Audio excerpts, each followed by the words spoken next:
بسم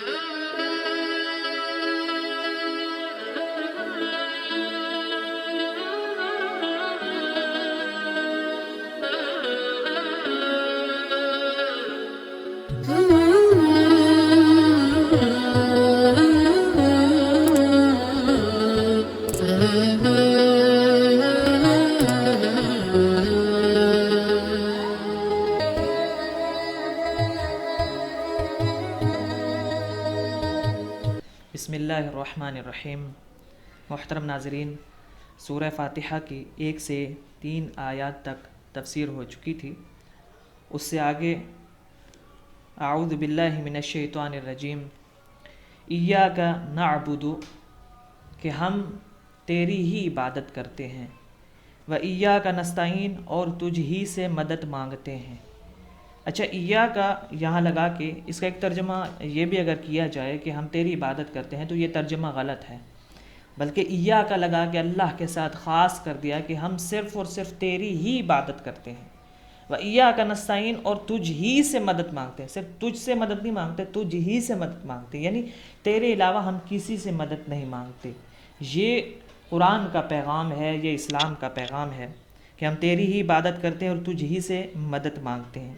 عبادت 2 معنوں میں استعمال کیا جاتا ہے، ایک توحید کے معنی میں استعمال لیا جاتا ہے، اور دوسرا اس کا فرما برداری کے معنی میں بھی استعمال لیا جاتا ہے، جس طرح کہ اللہ سبحانہ وتعالیٰ نے ارشاد فرمایا وَاعْبُدُوا اللَّهَ وَلَا تُشْرِكُوا بِهِ شَيْئًا، اللہ کی عبادت کرو اور اللہ کے ساتھ کسی کو شریک نہ کرو۔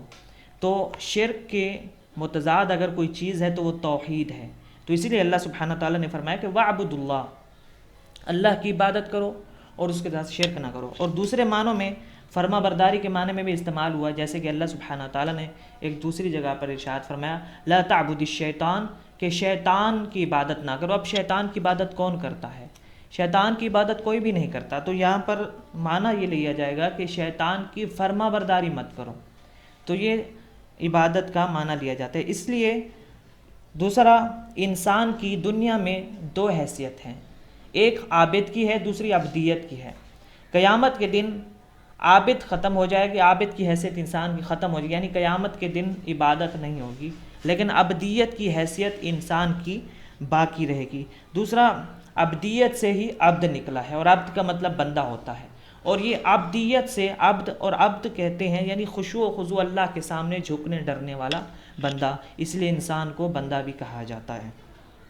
وَإِيَّاكَ نَسْتَعِينُ، اور تجھ ہی سے مدد مانگتے ہیں، یعنی اللہ خاص تجھ ہی سے مدد مانگتے ہیں۔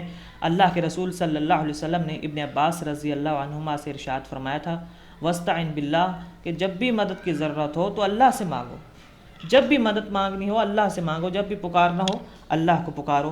اهْدِنَا الصِّرَاطَ الْمُسْتَقِيمَ، کہ ہمیں سیدھے رستے پر چلا، ہماری سیدھے رستے کی طرف ہدایت کر۔ اچھا، ہدایت کی بھی 3 اقسام ہیں، ہدایت توفیق، ہدایت ارشاد، اور ہدایت تثبیت۔ ہدایت توفیق کیا ہے؟ جو اللہ کی طرف سے انسان کو توفیق دی گئی، ایک انسان کو توفیق دے گی، وہ اسلام لے آیا، ایمان لے آیا، بندہ مومن ہو گیا، تو ہدایت توفیق ہے، یہ اللہ کی طرف سے ہے اور اللہ کے ساتھ خاص ہے۔ اور اللہ سبحانہ تعالیٰ نے اسی ہدایت کے بارے میں اپنے نبی کو فرمایا اِنَّكَ لَا تَهْدِي مَنْ أَحْبَبْتَ وَلَكِنَّ اللَّهَ يَهْدِي مَن يَشَاءُ، آپ جس کو چاہیں ہدایت نہیں دے سکتے، آپ جس سے محبت کریں، آپ جس کو چاہیں، بلکہ اللہ جس کو چاہتا ہے ہدایت دیتا ہے۔ دوسری ہدایت ارشاد، ہدایت ارشاد یہ ہے کہ کسی مسافر کو، کسی بھٹکے ہوئے مسافر کو اس کو راستہ دکھا دینا۔ ایک مسافر ہے، اپنے راستے سے بھٹک چکا ہے اور کسی سے پوچھتا ہے، راہ پوچھتا ہے، تو کسی بھٹکے ہوئے کو سیدھی راہ دکھا دینا، راستہ دکھا دینا، یہ ہدایت ارشاد ہے۔ اور اللہ کے رسول صلی اللہ علیہ وسلم کے لیے ہدایت ارشاد کا لفظ استعمال کیا گیا، اور یہی ہدایت تھی جو نبی کریم صلی اللہ علیہ وسلم انسانوں کو دیتے تھے، یعنی اللہ کے رسول صلی اللہ علیہ وسلم گمراہ لوگوں کو جنت کا راستہ دکھاتے تھے، اللہ کی طرف جانے کا راستہ دکھاتے تھے، اور اللہ کے رسول صلی اللہ علیہ وسلم نے اللہ تک پہنچنے کا ہمیں راستہ دکھایا، یہ ہدایت ارشاد ہے۔ اور اسی کے بارے میں اللہ سبحانہ وتعالیٰ نے اپنے نبی کے بارے میں ارشاد فرمایا کہ اِنَّكَ لَتَهْدِي إِلَىٰ صِرَاطٍ مُسْتَقِيمٍ، کہ بے شک اے نبی آپ لوگوں کو صراط مستقیم کی طرف ہدایت کر رہے ہیں، یعنی ان کو آپ راستہ دکھا دے رہے ہیں، ان کو گائیڈ کر رہے ہیں، آپ لیڈ کر رہے ہیں لوگوں کو۔ اور تیسری ہدایت تثبیت، یعنی جو ہدایت اللہ نے ہمیں دی ہے، اب ہدایت پر ثابت قدم رہیں، اس پر استقامت اختیار کریں۔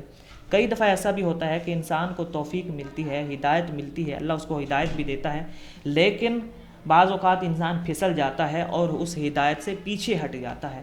اس کی کئی مثالیں ہیں، اور اسی لیے اللہ سبحانہ تعالیٰ نے اس کی ایک عظیم مثال ہدایت تثبیت کی اصحاب کہف کی بھی ہے، کہ ہدایت ملنے کے بعد کس طرح انہوں نے استقامت اختیار کی۔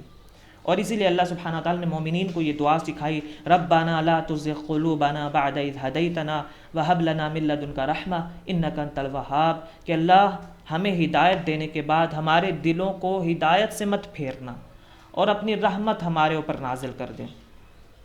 پھر ہدایت تثبیت میں سے ہے کہ آگے فرمائے صراط الذین انعمت علیہم، ان لوگوں کا راستہ کہ جن پر تو نے انعام کیا، کہ جن پر تیرے نعمتیں آئیں، غیر المغضوبی، نہ کہ ان لوگوں پر جن پر تیرا غضب ہے، علیہم ولا الضالین، اور نہ ہی ان لوگوں پر کہ جو گمراہ ہو چکے۔ یعنی وہ لوگ جن پر تیرا انعام ہے، اور وہ کون سے لوگ ہیں؟ انبیاء ہیں، صحابہ کرام ہیں، یعنی ہمیں انبیاء صحابہ کرام کے رستے پہ چلا، اور یہی اسلام کی تعلیمات میں بھی ہے۔ اچھا، سورہ فاتحہ میں کئی چیزیں قابل غور ہیں، کئی چیزیں غور کرنے کے قابل ہیں۔ اللہ سبحانہ تعالیٰ نے سورہ فاتحہ کی ابتدا کی، سورہ فاتحہ کی ابتدا توحید سے ہوئی۔ پھر اسی صورت کے اندر 3 چیزیں ایک بڑی حیرت انگیز بیان ہوئی، اور وہ انسان کا عقیدہ، عبادت اور منہج۔ عقیدہ کیا ہے؟ توحید، اور توحید کی کتنی اقسام ہیں؟ 3، توحید ربوبیت، توحید الوہیت، توحید اسماء صفات۔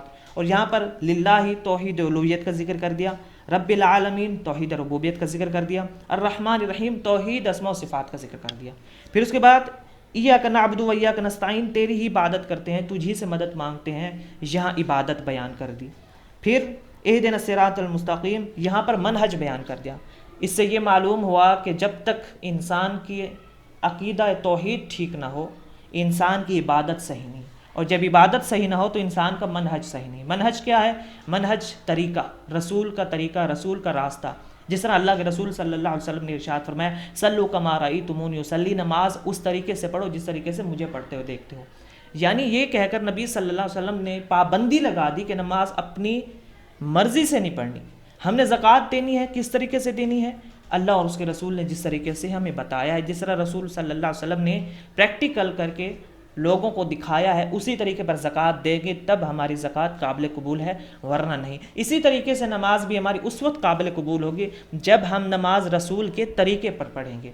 تو یہ توحید، پھر اس کے بعد عبادت، عبادت میں بھی نبی کا طریقہ، پھر اس کے بعد منہج، یعنی منہج وہ ہو جو اللہ اور اس کے رسول نے ہمیں بتایا ہے، رسول صلی اللہ علیہ وسلم کا منہج، صحابہ کرام کا منہج، یہی وہ چیز ہے۔ اس میں ایک اور چیز بھی قابل غور ہے کہ اللہ سبحانہ تعالیٰ نے اس سورت کی ابتدا اللہ کی تعریف سے شروع کی، اور آخر میں دعا پر اس کا اختتام ہوا۔ یعنی جب بھی انسان دعا مانگے اللہ سے، جب بھی اللہ سے دعا مانگے، جب بھی اللہ سے دعا کرے، تو اللہ کی خوب گر گڑا کر اللہ کی تعریف کرے، پھر اس کے بعد اللہ تعالیٰ سے انسان دعا کرے۔